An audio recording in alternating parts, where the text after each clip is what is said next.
it's so interesting and compelling. I thought we really need to deal with that. So we're going to talk about that. And it is the Vayishlach, which is the section where Jacob is returning back to the land of Canaan, to the, his homeland with his wives, his children, and he's going to be reconciling with his brother Esau, who he hasn't seen in 24 years. And he's very nervous. We're not going to read this part, but I'm setting it up. Very nervous about seeing Esau, and will he, for Esau, as we say in Hebrew, will forgive him, because he stole the birthright and whatever. And so first, it's, Jacob is a very complicated thinker and person. He's got dark sides and light sides. So first he sends 3 contingents of servants with gifts to Esau. So it's like, says, first this group go, then this group go, then this group goes, and give them to Esau so that by the time he sees Jacob, he'll be softened up. Basically, he's softening him up. Then he sends, unbelievable, he sends his slave wives and their children first, then Leah and her children, and then Rachel, who hasn't had any children yet, last. Or maybe she's had Joseph, I can't remember. But anyway, last, like his favorite, he is sending last. He sends them all over there to prepare to meet Esau, and he stays on the other side of the river. He hasn't crossed, and he has this very important seminal experience from which we take our whole identity, really. So let's look at that for starters. So first I have to do share, and it's right here. And is everybody coming to share? Did I share you? No, I don't see it. Hold on. Let me go back to Zoom. Where are you? All right, let me try that again. Share screen. Okay, here we go. Share. Okay. So this is I even put it in Hebrew because I think there's some words that are interesting to look at. And the translation, I always say this, translation is commentary. Like the translator kind of chooses how to translate it, and it's from the translator's point of view. So it's good to look at the Hebrew sometimes as well. So this is after Jacob has already sent over his whole family and everybody, and he's alone. So who would like to read the first couple of verses? Who would like to read? I don't mind. Okay, go ahead. Thank you. Hello, Shabbat Shalom. Jacob was left alone, and a figure or divine agent wrestled with him until to the break of dawn. When he saw that he had not prevailed against him, he wrenched Jacob's hip at his socket so that the socket of his hip was strained as he wrestled with him. Then he said, "Let me go, for dawn is breaking, but I will not let you go unless you bless me." Okay, so first of all, the word in Hebrew is ish. Does anybody know what ish means in Hebrew? It means man. Man. It means man. It means man. So it's like Jacob. Oh, I have to move you. Yeah. They say a figure. They say a divine agent. There are many commentaries in what this was. It looked like a man, but it was an angel. There's one commentary that says it was a malevolent angel. It was an angel who was trying to weaken him before he met Esau, that it was someone trying to break him down. Others say, that it was something about, struggling with an angel, and it's not clear why. And then there's another interesting commentary, which I like, is, Susan Ehrlich, you're shaking your head. What is it? Well, I don't know it was yours, but he's struggling with himself. He's struggling with himself. He's struggling with his dark side and his good side, within him, because I looked up the Yaakov, we say it means, he comes from the word heel, because Jacob was holding on to his twin brother's heel when he was born. But it turns out it also means usurper or supplanter, or, so he was a trickster. He took the places that were not belonging to him. And so there's this idea that he's struggling with his self-serving side and a divine side, because he asks for a blessing. So, okay, now, yes, Cindy. Am I correct that when he changes his name to Israel, that it means wrestling with God? Yes, we're going to look at that right now. Wow. Okay, hold on. What chapter are you in? This is, hold on, sorry. I tried to use my laptop and it's not as nimble as my other one. Hold on. I think it's 33. Yeah, it's 33:28, I think, or something. I can look it up for you right now. I have or 32. It's 32 or hold on. It is Vayishlach. Hold on, Vayishlach, and it is 32, and it starts on 25. 25, Jacob left alone. Okay, so now he says, I will not let you go until you bless me. And so this is all, I just wrote a Shabbat message about this, but hold on, let me just put this down. Is it when you bless me? Okay, so here we go over here. I'm moving this over here. Can you see it all? Mm-hmm. Okay. And so he says, I will not do it until you bless me. And then who would like to read? How about Stacy? Do you want to read? Okay. Said the other, what is your name? He replied, Jacob. Sorry about that. Said he, your name shall no longer be Jacob, but Israel, for you have striven with beings divine and human, or God and human beings, and have prevailed. Okay, so first of all, I read a very interesting thing. Let me just get you back to this. Let's stop share for a minute. So I was thinking about this, and then I found an interesting commentary. Why do you think this being, this angel, this being, this inner voice said, what is your name? Don't you think that this being knew Jacob's name? So, yeah, Susan?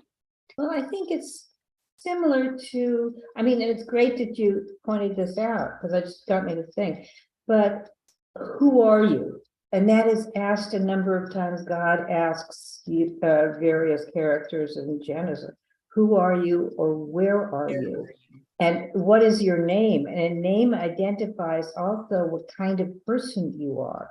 And I know that some people changed their names, including my sister, to a more Hebrew name, to her, because she became a Baal Teshuvah, and it was, and I think that names are important. They have meaning, they identify,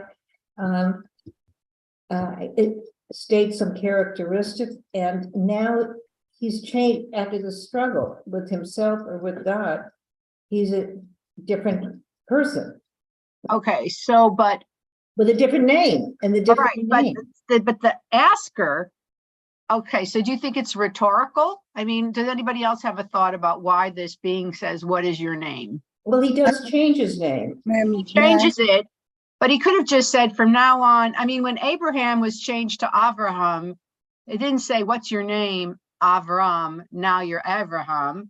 Just said, from now on, you're Avraham. I'm changing your name. You're not Sarai, you're Sarah.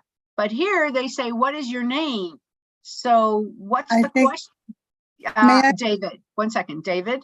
Okay. Well, it suggests that it's not God, because God would know. So working our way down from who would know, it sort of makes this apparition more on the human dimension than on the godly dimension.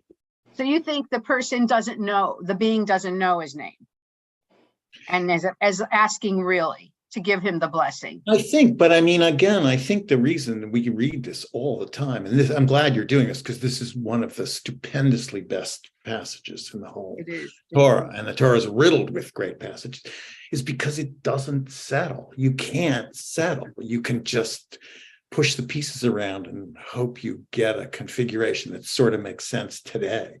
So, but it seems to me God doesn't ask, what's your name? That's not God's style. So it's down from that somewhere. Okay, I'm going to hold you with that for a second. Penina? She's so smart. Okay. Yeah. The whole idea is that he's wrestling with himself. He's on his way to see Esau. Esau is not a believer in monotheism. He chose his own way. He went and he married a woman from Okay, other but nation. why? I don't want to go So there now right now. Okay, so Jacob now he has to approach this guy. Now he has to decide himself where he's standing. So he's wrestling with himself. The word akev from Yaakov also means to investigate, to follow. He decides at that moment, he has to decide, is he following this one God of Israel, or is he going to be kind of like accommodating Esau or whatever it is there? Which in the end turned out to be that Esau didn't care and they all were peaceful and everybody went his own way. So now he's actually the minute that he turns into Israel, it was his own decision. He takes on himself this monotheism idea, this one God that's not the same God of Esau, and not the same God of all the other nations. So Yaakov. Okay. I want to stop you there. I want to stop you there because I want to hear, and then I'll come back to you. And now he's Israel. He decides, this is it. This is my God. Because he's giving it to himself. If he's exactly. Okay. Any other ideas about it? Anybody else have any ideas? I don't. Correlating with that, you asked about the name and why you have his name. The only other time I remember Moses was at the burning bush. Who do you say that who should I say? Send me. I am that I am. Who am I? But that's Moses asking God. Right. God this is being is asking him. Yeah. Okay. I'm not sure. Okay. Claudia. You asked whether the question is rhetorical. I don't think it's rhetorical. He's about to be given a new identity. So the moment, to explain this new identity, I think whoever the being is, whether it's God or not, and I like David's idea that, God doesn't ask what to name, but whoever that being is, or whether it's just himself confronting himself, is looking at who is Jacob, who is, this person, especially given what the interpretation you gave of the name of Jacob is. What is he letting go and what is he becoming? I mean, it's a continuum. Okay, I like that too. I like all of your things, Donna.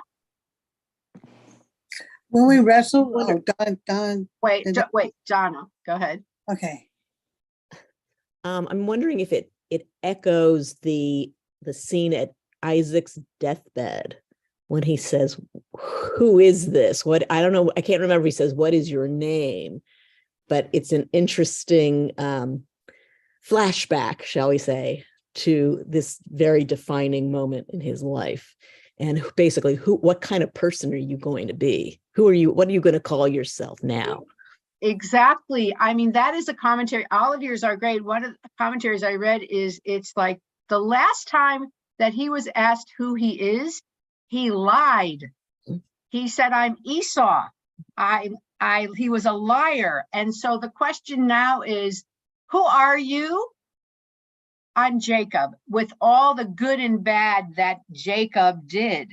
You know what I mean? So he's kind of like admitting, you're hearing my Shabbat message that I just handed in like a half an hour ago. This idea that he's struggling, whether it's, literal or it's psychological, like, who am I going to be? Am I going to be the liar, or am I going to be the trickster?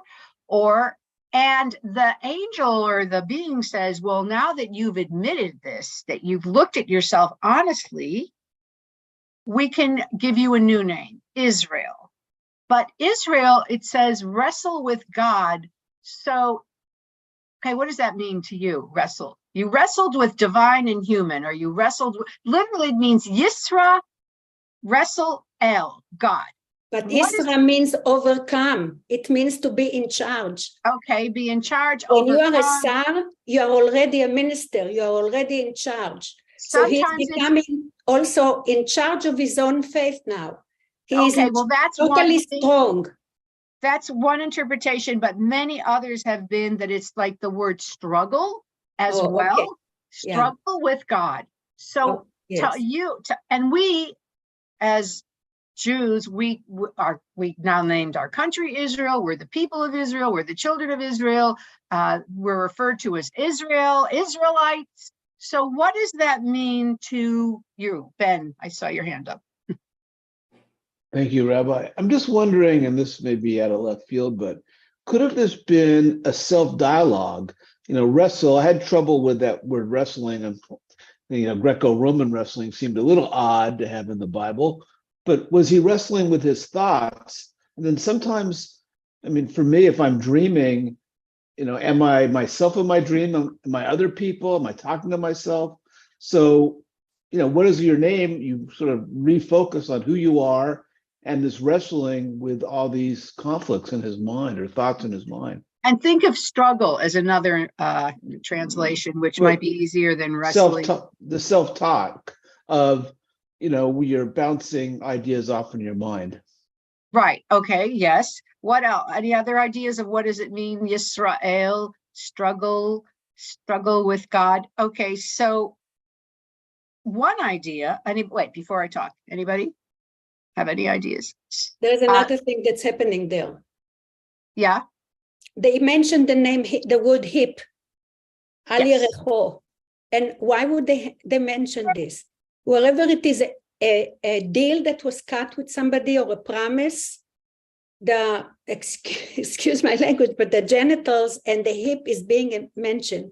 That's true. The deal is a way of a covenant, of understanding, of a deal between two people. So it's now the fact that he's mentioning it, he has to show who is in charge now. There is a wrestling there. And now he figures out this is the time that I have to show my strength. So they mention the hip. And then he says his name is becoming Israel. He's in charge. I think that's very interesting.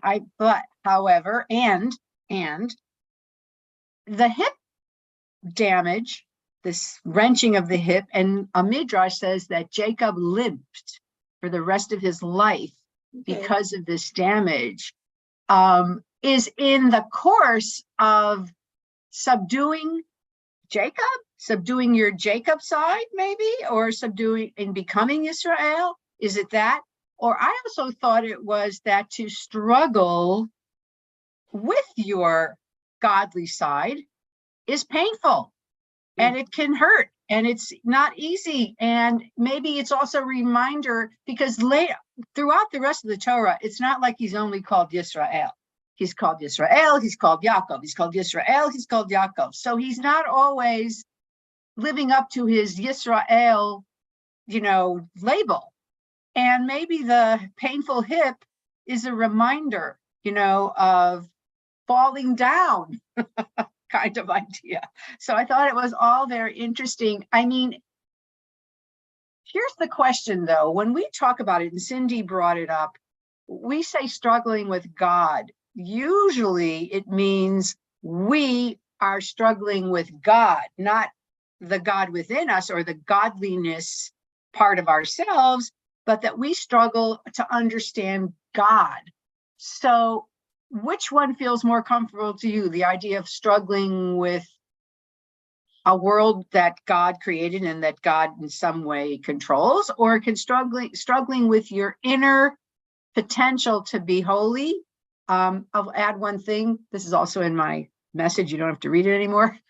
That the Kabbalah says that there are two sides to our nature, the Sitra de Kedusha, which is the holy side, and the Sitra Achra, which literally means the other side, the dark side.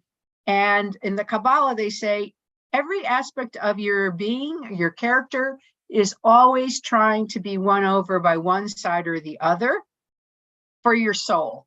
That there's a struggle for your soul between the Sitra Achra and the Sitra Kedusha, which I thought could be Jacob in Israel. I thought that could be an interesting thing. But what's more comfortable to you external wrestling or internal wrestling? And what do you, in terms of this context? It's Donna. I don't think it has to be one or the other. Yeah. Okay, I think it's both and. Very right. good. Yeah. I agree with you. Cindy? I think that's one of the wonderful things about Reform Judaism is that we're encouraged to question and ask and not to just take things at face value, but we can have this struggle and question. Right. I think you're right. And that's why we're called Israel, because we are question. Another interpretation, I mean, translation, it's all somebody said it means God struggler, literally not just struggle with God, but God struggler, like I'm fighting with God, I'm struggling with God and whatever. So it's can be all of these things, but it's interesting that we are not the children of Abraham or the children of Isaac. We are Israel because he's flawed like we are. Susan, do you have your hand up? Oh, I did. I just wanted to, I was going to say, I think it could be both. And that is a characteristic of Judaism and struggling with it. And it's not just reform questions. The yeshiva boys study and say, what does this mean? What does that mean? And they spend a lot of time and questioning on that. So it's what Reform Jews took another role of which you can go into in terms of keeping some of the rituals, but Orthodox struggle with it too. And you get questioning is definitely a part of all Judaism. Yeah, I agree. That's part of it. And I think it can be both. I was struck by the one side because there's something, and I don't know whether it was the right or the left, but the left side is sinistra, and it has a horrible connotation. Sinister. Well, that using the Latin or the Italian. The left side is associated with with the Sitra Achra, with the Yetzer Hara. Yeah. And the right side with Hatov. And it's gone through, so I'm questioning, it doesn't say whether it was his left hip or his right hip, but it would correspond with something with bad side and good side. And that's a long time idea. Yes. Yeah. Claudia? Well, to me, it's at the base of our faith, really. I mean, we are asked to believe in something that's intangible, that we have no way of, proving. So I think that anyone who's a Jew at some point or another, whether you're Orthodox, whether you're a firm believer or not, you are going to weave in and out of whether you believe and what you believe. Right. I agree with you, and it's not just about your belief, it's about how you behave. Because Jacob behaved badly a lot of the time, you know what I mean? And so it's real. And then it came back to him, and we're going to look at some of the stuff that came back to him, including his own, being deceived by his wife, first of all, in his marriage, then his daughter being raped, and then his son Joseph, who he favored. He didn't really learn how to parent very well. His sons were so jealous that they sold him into slavery until the end of his life. He thought he was dead. So, okay, this is such an important section, but I want to go a little further. And I think, though, I did talk about, hold on, I'm going to move you over here so I can do this and move down. Okay, the brothers, I talked about that whole deception. And then this is fascinating. This is just, he just had this experience and yet he's so untrusting. God, I'm really upset. I'm not going to use this laptop again because I can't move things around like I like. Okay, so Jacob, as I said, saw Esau coming with a retinue of 400, and he divided the children among Leah, Rachel, and the two maids, putting the maids and their children first, Leah and her children next, Rachel and Joseph last. And he bowed low to his brother 7 times. And they kissed and they made up. And he said, who is this? This is all my family. It's beautiful. So, and why did you give me all these gifts? I wanted to win your favor. Okay, now I want you to look at this. Let's hear Esau. How trusting or untrusting is Jacob? David, I'd love you to read this from here. And Esau said, And Esau said, let us start our journey, and I will proceed at your pace. But he said to him, my Lord knows that the children are frail, and that the flocks and the herds which are nursing are a care to me. If they are driven hard a single day, all the flocks will die. Let my Lord go ahead of his servant, while I travel slowly at the pace of the cattle before me and at the pace of the children, until I come to my Lord in Seir. Then Esau said, let me assign to you some of the people who are with me. But he said, oh no, my Lord is too kind to me. So Esau started back that day on his way to Seir. But Jacob journeyed on to Succoth and built a house for himself and made stalls for his cattle. That is why the place is called Succoth. Jacob arrived safe in the city of Shechem, which is in the land of Canaan, having come thus from Paddan Aram, and he encamped before the city. okay, so what happened there?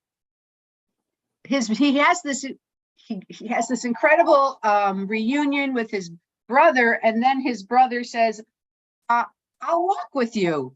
We'll walk together. And he says, no, that's okay. We have to go slow. You go ahead. I'm sorry. I just have to I can't do it. Okay, I'll go ahead. And then he says, well, I'll send some servants with you to walk with you. No. That's okay. I don't need your servants. I'll meet you in Seir. And then he goes in a totally different direction. He's a man with a plan, but we don't know what kind of plan. Well, why do you think, what's going on? Do you think? This is Yisrael now. What do you think? Getting land, making a settlement and No, that's not correct. Okay, I'm wrong. Else, just as anybody else, and please raise your hand if you want to speak. Yes, ma'am. David. Yes, sir. He thinks he's going to be taken over by his brother, or that the servants that he's going to leave with him are in fact soldiers. I mean, it says that Esau came with 400 people. It scared him right from the beginning, and he has not lost the fear. Exactly. Right. And there's this really weird midrash that, when they met, they embraced. And according to them, they always, poor Esau, if you look at the text, he's not that bad, but the commentaries just rip him to pieces because they have to. So they say that when they embraced, Esau sunk his teeth into Jacob's neck because he wanted to kill him, but the angels or God turned his neck to stone. So Esau just damaged his teeth because his neck was stone for that moment. So it's like they're always, but you look in the text and he's like, he totally doesn't trust Esau, his brother, even though he's reconciling with him and he's bowing 7 times and then he says, okay, I'll meet you up there. And then he goes somewhere completely else. And I don't think Esau is ever mentioned again. Maybe I have to look at did Isaac die? I can't even remember that part. It's been a while since I read that, but he just goes off in another direction and he goes to a place, he goes to Shechem, and he actually, there's a mention of the king of Shechem, and we're going to look at the text, whose name is Hamor, which literally means ass or donkey. It's so weird. And then in Shechem, the place that because he didn't trust his brother, if we think about the story unfolding, and he didn't go to Seir, and he didn't go to live, near his family. He goes to this other place. Disaster strikes. And we keep seeing like Israel, Jacob, who are you? And let's just take a look at this, because hold on. So it just says here,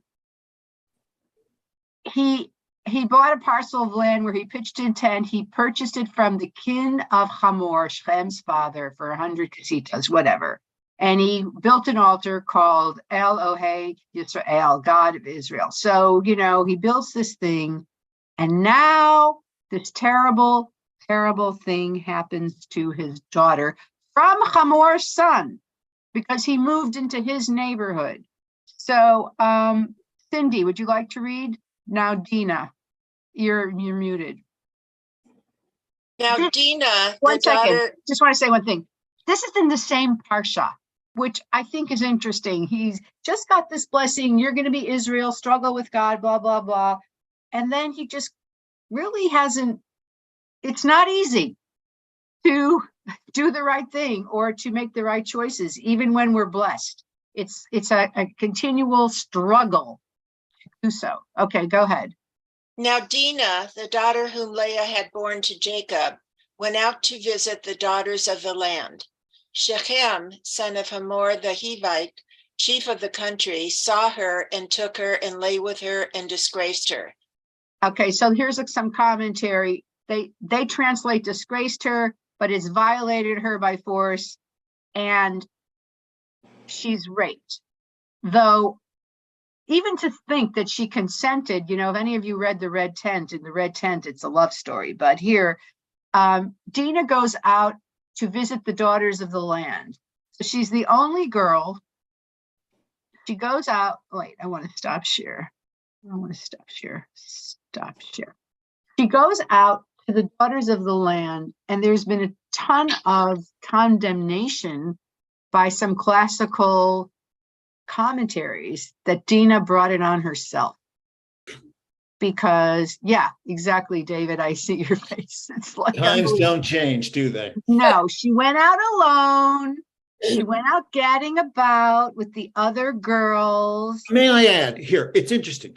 Robert Alter, that's the Torah I read, the Robert Alter Torah. I have it too. Right. He makes a note about this, that for him, the Hebrew is not visit. He said that sounds like going to tea at the other women's house. She goes out to look around. Yeah.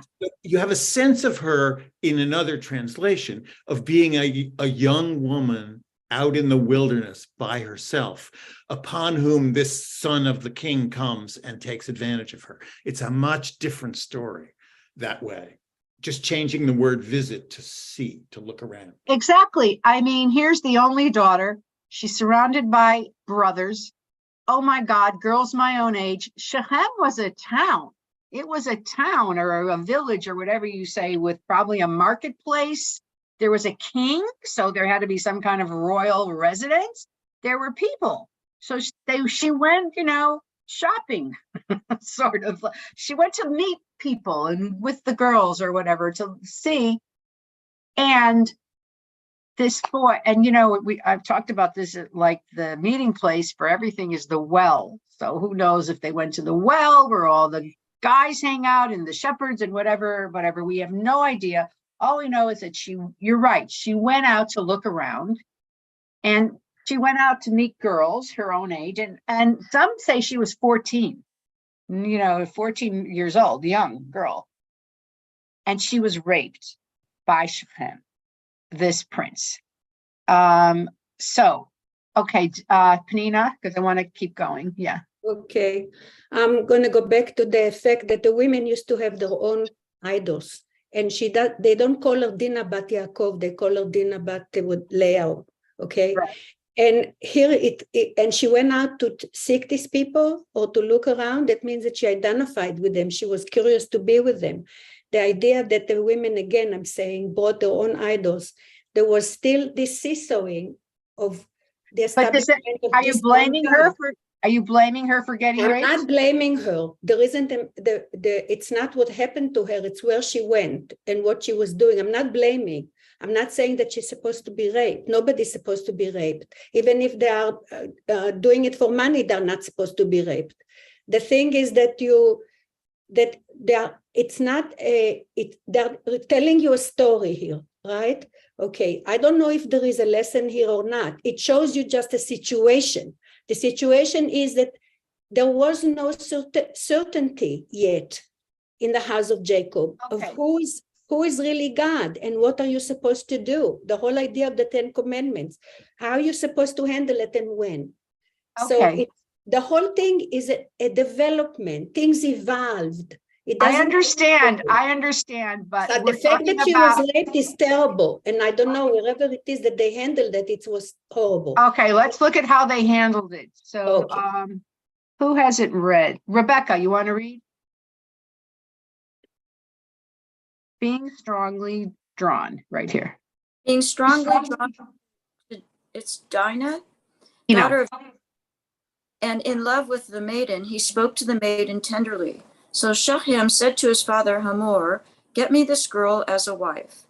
Jacob heard that he had defiled his daughter Dinah, but since his sons were in the field with his cattle, Jacob kept silent until they came home.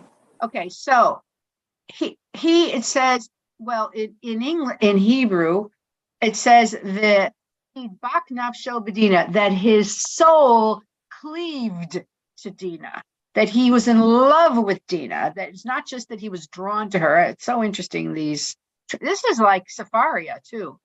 Cleaved to Dinah, daughter of Yaakov. Here it's got Yaakov, Nina. Yeah, I know. That's what I'm saying. There's still a seesaw in this whole idea. Okay. So, and he loved, and it says the boy loved her, and he spoke. Wait, it says and he spoke to her. Wait, and he loved the girl, and he spoke from his heart to the girl. That's the literal translation. He spoke to his heart from her, and then he said to his father Hamor, "Get me this Yalda." Yalda is like a little girl. That's not a Na'ara. Above, she's called a Na'ara, which is the feminine version of a youth, a girl youth. What would that be? A teen? But here he says, "Get me this girl for my wife." So she was a young maiden. We get this idea.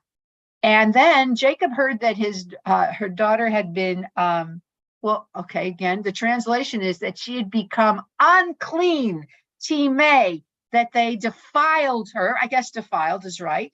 But his sons were in the field with the cattle, so he kept silent. So what does it say about Jacob that he didn't say anything, do you think? What does that mean? He kept silent till his sons came home. What, David? He's very careful and cautious. I mean, I'm sure he sees himself as his family as an interloper in another country, and that if he kicks up a fuss about this, which he's perfectly justified in doing, he puts himself at risk. It's the crazy, from his point of view, the crazy sons who, in the end of his life, he punishes for this. Right, curses them. Takes him till the end of his life to do it. Lets the crazy sons take care of it because they're uncontrollable, or he doesn't quite have the courage to do it himself. I think that's probably very true. Pamela, I saw your hand up. Well, and then Ben, I saw your hand up. Sorry to be late. So what I'm wondering is, like, this whole picture of Jacob all through, like, he has this epiphany, he has this, like, you get the sense that there's this like deep-seated shame.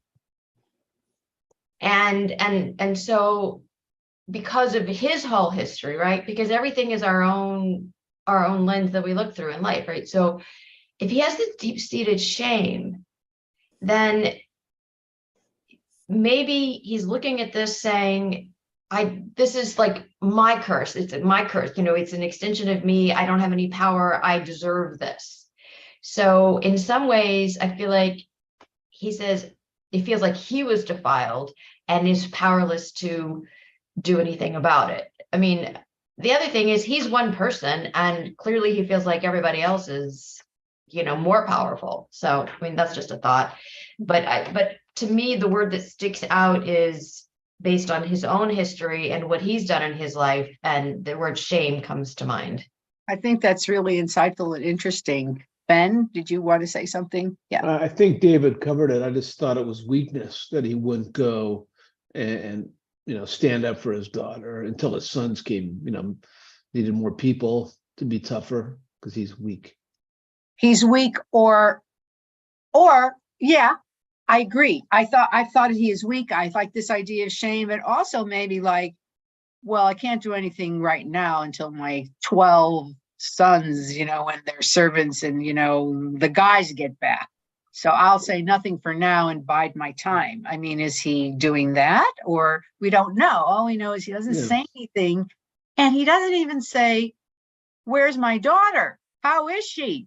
Why didn't you bring her back? There's never in this whole story any concern for Dinah, except as how it reflects on the men in the family, which is a very Middle Eastern or ancient world view of women.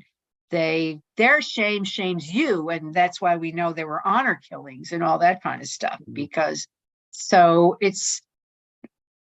there's no voice of Dinah, and there's no even we're asking of her. When I think about Rebecca, they asked Rebecca if she wanted to marry Isaac. You know what I mean? Way back, that was her grandmother, but no. So let's just go on and see what happens. We talked about the crazy sons. So let's see. So let's go on. All right. So Ben, you want to read?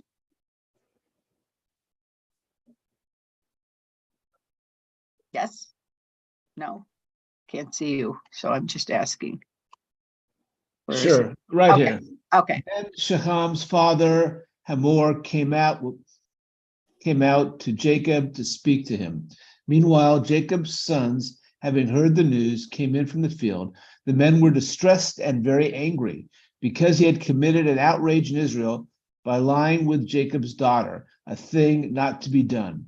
And so I don't want to, 1 second, I don't want to flip back to the, stop the share, but they heard about it before they got home. So what does that imply? Maybe people were talking about it. It was known in Shem. Oh my God, your sister, Shem took your sister. So it's before they even got home. It's not like Jacob broke the news. So there's this implication of reputation already and name being smeared. Okay.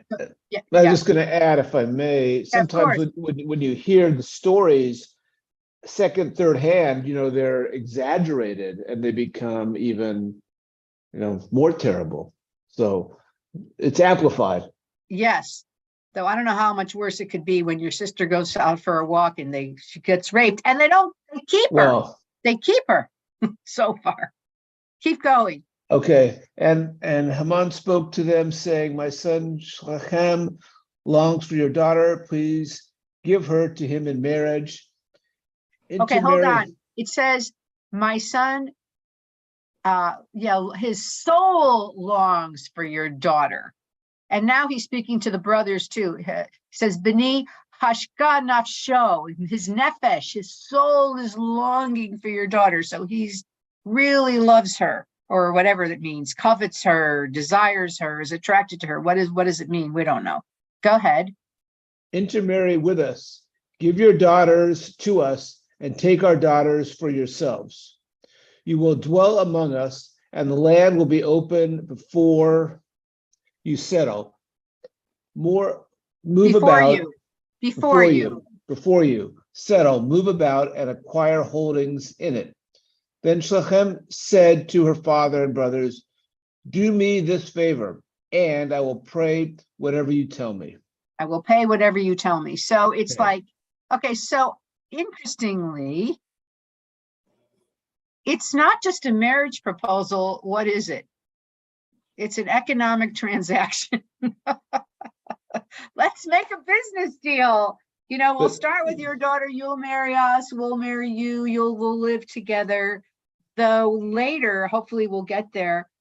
We realize it's Hamor and Shem are being duplicitous because they're hoping when they marry their daughters, they bring dowries, and they're thinking they're going to sort of overrun them through this transaction, and that the sons there will keep their property. Their sons will keep the daughter's property, and they'll acquire more property. So they're looking sort of kind of tricky, but that's not what we're reading now. We're just saying that, please do this. My son loves your daughter. Let's make some business. Well, let's barter all our daughters away. There's no question of consulting the women in any way. Donna, did you want to say something? No. What, you're muted. Yeah. Wasn't that common though? I'm sorry, Donna. What'd you say, Donna? No, I was just agreeing with you, Susan. Yeah. Oh, go ahead, Ben. Yeah. Well, it seems like that was kind of common, the dowries and if I marry your daughter, what does it bring to my family? I mean, different time. That was just de rigueur, standard. Right. But they're talking about doing it with all the daughters with no, package it's like deal. Kind of random. You take her, you'll take her, you'll take her, you take her. Susan, can I say something? Yeah, 1 second. Pam, and then you, Miriam. Go ahead. Just very quickly, I didn't do my own research on this, but in Elizabeth Gilbert's book, Committed, she does a lot of research on the history of marriage and particularly the church's involvement with marriage.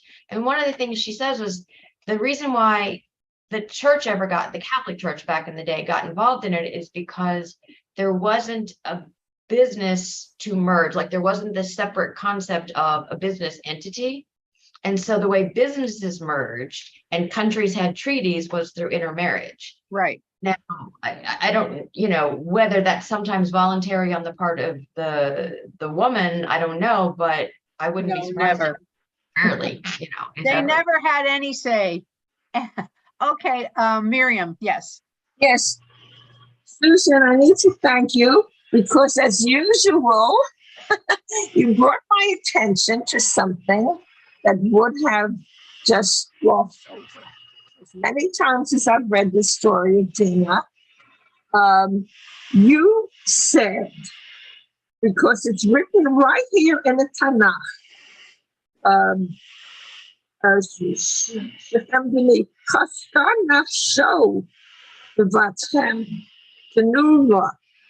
that there's, so this is a very poor English translation that you have.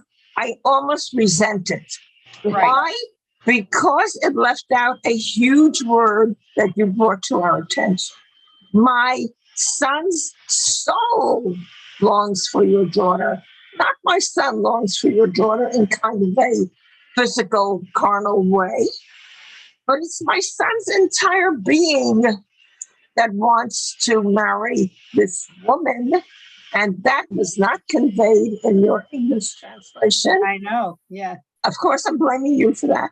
Now, yeah, it's my fault. Of course, it's your fault. And I really resent these other English translations that I read constantly that do not translate the Bible literally. You do. If somebody wants to know what the word nafsho means, the English translation totally left it out.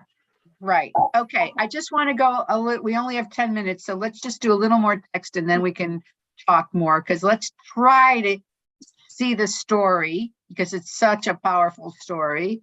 And then ask me of a bride price ever so high, as well as gifts, and I will pay what you tell me. Only give me the maiden for a wife. I just want to see what they call her. Now she's back to a na'ara, a teen girl.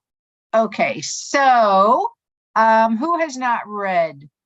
Penina, why don't you read? Okay.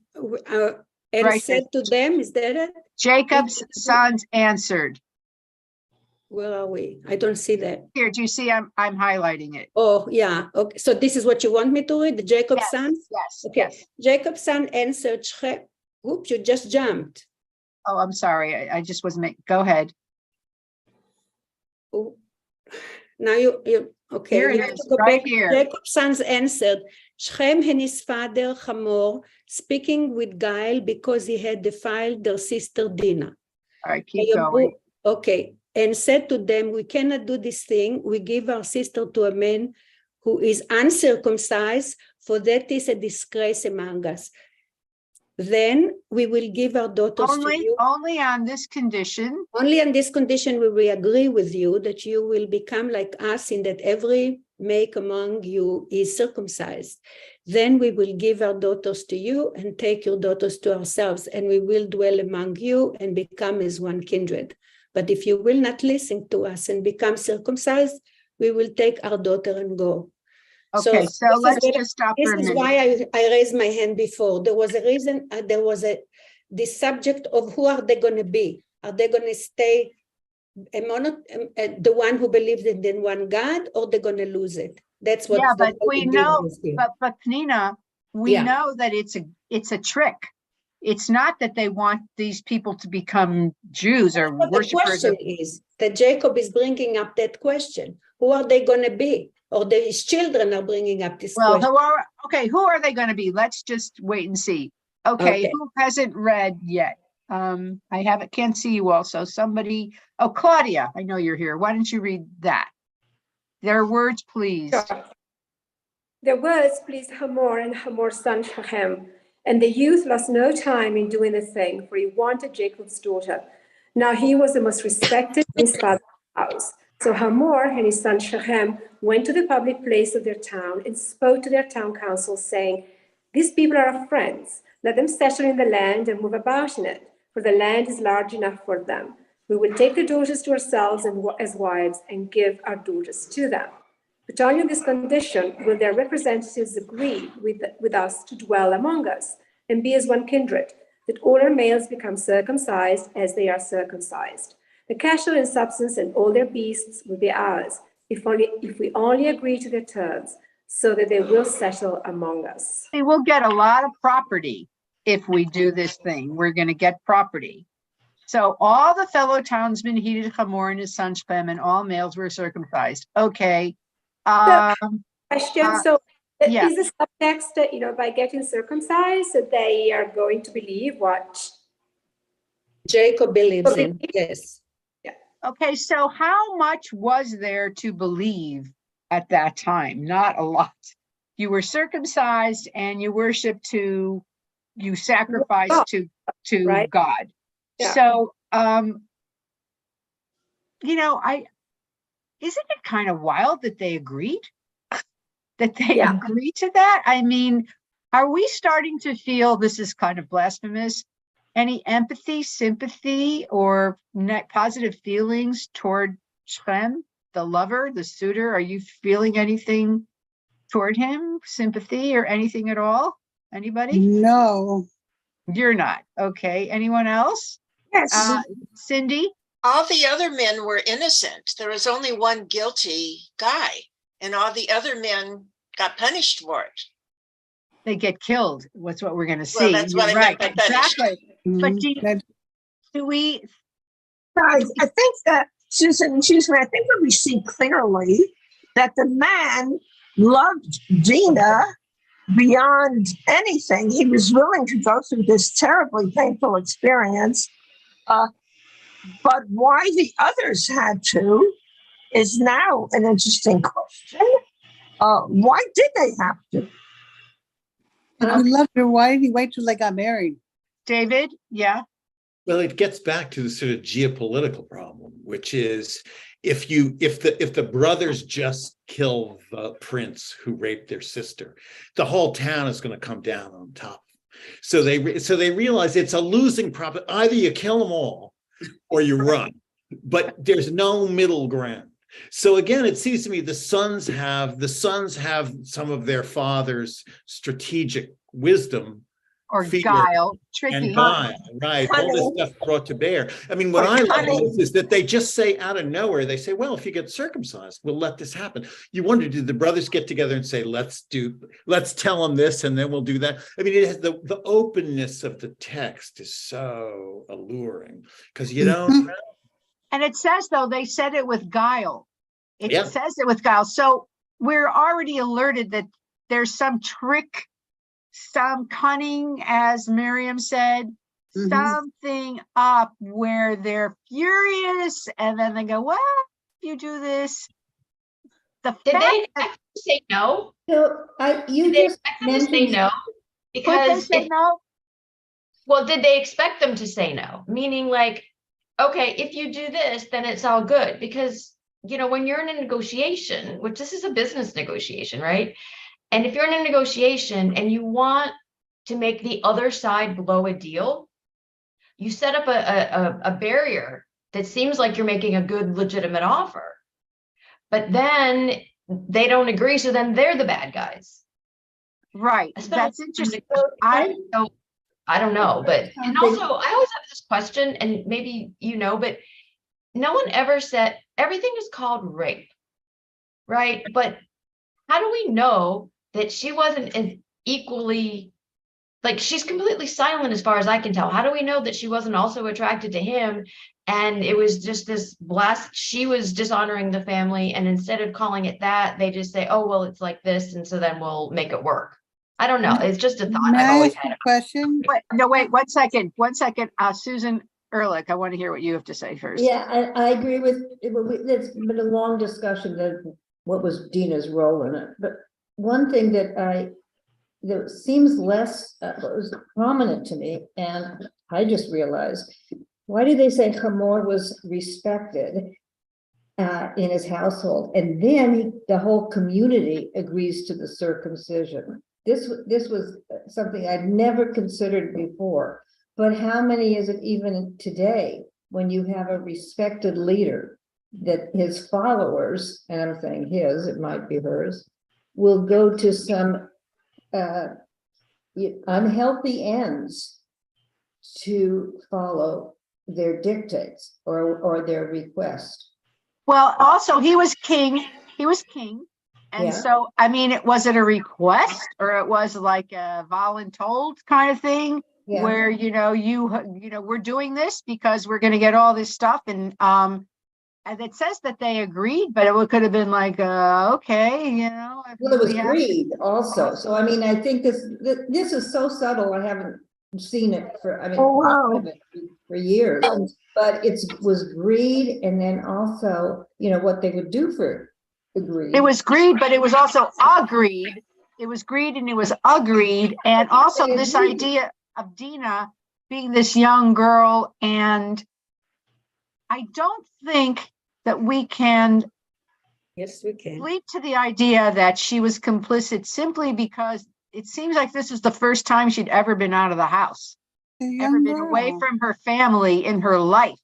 She'd never lived anywhere, she'd always lived, in the encampment. They moved to a town and she went out to see what happened. And this happened. Now, it doesn't mean that, we could think about, very handsome young men can be very seductive.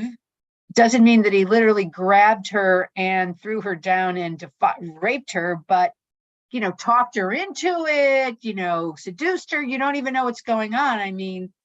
Kind of date rape, if you know what I mean. More like that. I agree with that. I was just pointing to somebody. Can I say something? Okay, 1 second. Yes, we can all say, go ahead, Donna, and then Nina. Back in those ancient days, wasn't it so sacred and important to wait till you got married? I don't believe this. I would have given anything. He went downstairs, and I will go down right after my. Okay, Miriam, you have to mute. To be Mute. chaste. To be Yes, chaste. it was sacred. Okay, honey, I have to hang up. That's the way I would have been. I Go don't think down. he was- Maybe he'll pick up the. Okay, Miriam, mute. Okay, Yes. you're right, I don't Donna. think- It was so, being a virgin was, to be intact, so to speak, was, everything. You were ruined. And that's why in the Torah, if a girl is raped and she wants to, she could marry the man who raped her, whatever rape means, or slept with her, because not many other people are going to want her. And she's kind of destroyed, unfortunately. Yes, Mhm. Nina. Okay. Okay, we only have like 2 minutes, so you're muted now. You're muted. You're muted. Isaiah 54. You're muted. Okay. Okay. I'm going back to religion. Is it better that the girls are going to be sacrificed to the gods, or is it better that they're going to be living a life? And even if there is a business thing, we are dealing with a religious book here. Okay, but you keep going to things that are not in the text. No, I know, but nothing is in the text that you can really explain, right? I think you can. I think you can explain a lot. I'm looking at something that it's an everyday routine that was happening with those people. They were sacrificing their girls to idols. Isn't it better that they should get married and sacrifice a lamb? Of course. I think at that point, no, we are I'm sure. religion now. Okay. She was brave. She was a virgin. That's what they sacrificed. She went out there and she was with them, and the whole influence now of who is now. I don't know. This is your interpretation. It's interesting. Okay. It's interesting. Okay, so it's 1 o'clock. So I just want to, what happens is at the third day that they're circumcised, when the men are at their weakest and sickest, the brothers go and they kill all the men and Shem and everybody and take all their children and wives as booty, as slaves, as concubines. They basically wipe out the city. And Jacob's big concern is, what are people going to say about me? What are they going to say about us? You know, we're going to get a bad reputation. Not you did wrong. And they bring back Dinah, and we never hear from Dinah in any way ever. So this is a very interesting story about Dinah, especially when it's in the same parsha as getting the new name Yisrael. So, I mean, you can see just because you have ambitions and hopes and strivings to be better doesn't mean you can always live up to that.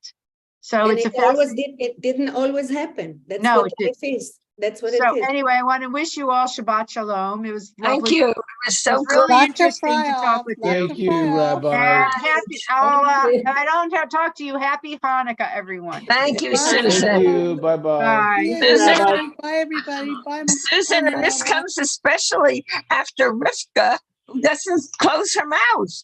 She I know, I opens it. said that before you got on. They asked her if she wanted to even get married.